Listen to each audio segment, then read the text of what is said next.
Hey people on YouTube, today I want to share with you guys a video footage of me doing an air refueling mission in the FA18C in DCS, and I also want to talk to you guys about two of the most important aspects when it comes to air refueling. You might find this video a little bit subjective, and I will be speaking purely based on my own experience. I just want to help out the folks who are right now struggling with air refueling like I did a couple of months back. So without further ado, let's get started.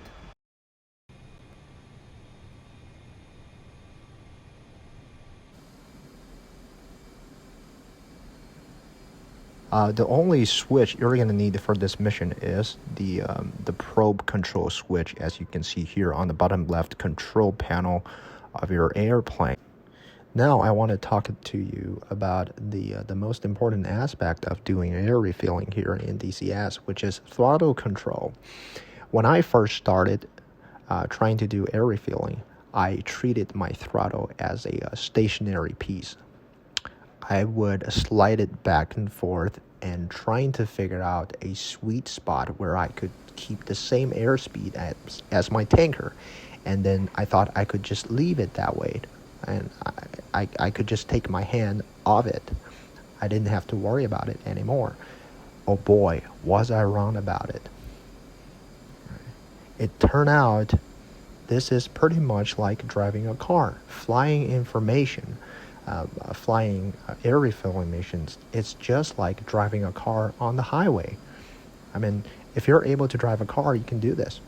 The idea is when you're driving and there's a car in front of you, you want to maintain that certain distance between you and that car.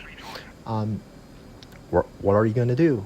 Are you going to stare at the speedometer all the time and trying to figure out how fast the car is going in front of you? No, that's not how you do it. How you do it is you keep your eyes on the car in front of you, and you use your throttle to control the distance. If you're pulling a little bit too close than you want, then you let go of the throttle, and vice versa. If you're pulling too far away from it, when you just give it a little bit more gas. It turns out that's the same principle for flying information and air refueling. Right now I am pulling towards the tanker slowly and nicely.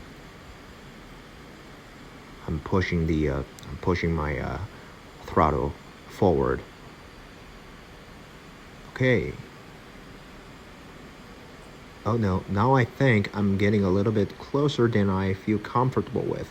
So I slide my throttle back. Now I'm pulling away again. I'm pushing my throttle in, forward. Again, back and forth, back and forth. Your throttle never stops moving when you're flying information. Now I'm ready to hit F1 to tell the tanker I'm ready for pre-contact. In just about a few seconds, you're going to see me fail my first approach to the basket. The thing is, I've already practiced for dozens of hours in this game in order to figure out how to do air refueling. I feel relatively comfortable doing this mission, yet I still fail. I still make my fair share of blunders. So, as a person who just started trying to do air refueling, a couple of failures shouldn't discourage you. It is just normal. It takes a lot getting used to. All right. So, now, if you feel like you're exhausted, just pull away from the tanker. Try to switch to air mode, and try splitting that tanker in half, or try exploding that tanker with a couple of AIM-9 sidewinders. These usually helps vent that exasperation. Now, personally speaking, once you're inside the basket, not you're inside, your probe is inside the basket, you don't look at the basket anymore. At least I don't. What I look at is I keep my eyes on a particular point on the airplane, any point, to use it as a reference, to know that you're steady in relation to the tanker. What I'm looking at right now is the what do we call it?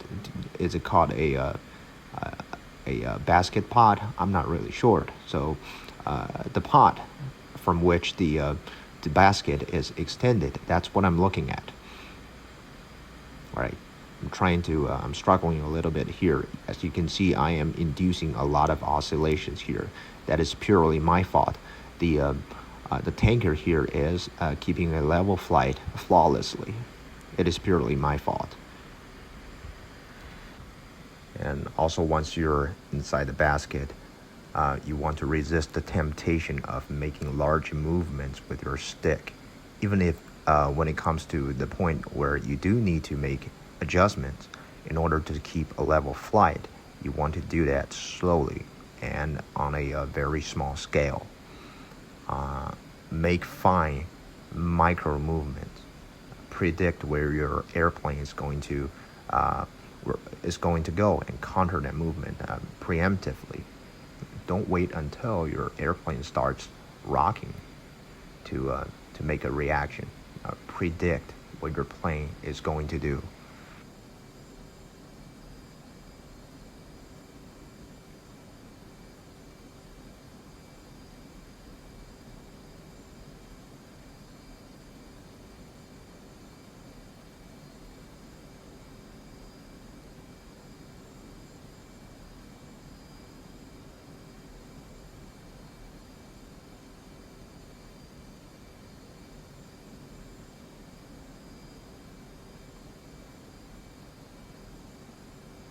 Once the refueling is done, the tanker would tell you transfer complete. Then you're good to go. You can make your exit from the right-hand side of the tanker. Just make sure there are no other planes blocking your path.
So like I've mentioned earlier in my video, you have to be comfortable with sliding and rocking your throttle handle all the time in order to find the right speed and the right distance between you and your lead, or in our case here, our tanker.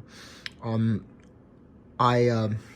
mistake I made when I first began was that I thought I could just leave the handle here stationary once I've reached a certain speed.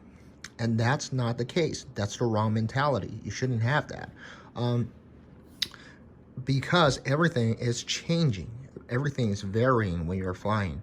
The speed of your tanker, the speed of your lead, they're changing all the time, although not dramatically. So you're gonna need to be able to make fine and small adjustments. Fine and small, these two words are redundant. Okay, but we'll overlook that. So the point is, you have to be able to constantly moving your throttle in order to find the right speed, find the right distance. All right, just like you're driving a car, you don't look at the speedometer trying to figure out how fast you're going. If your goal is to maintain a certain distance with the car in front of you, what you do instead is use your right foot to control how much gas you're putting into. So that's pretty much the same principle behind air refueling and flying information.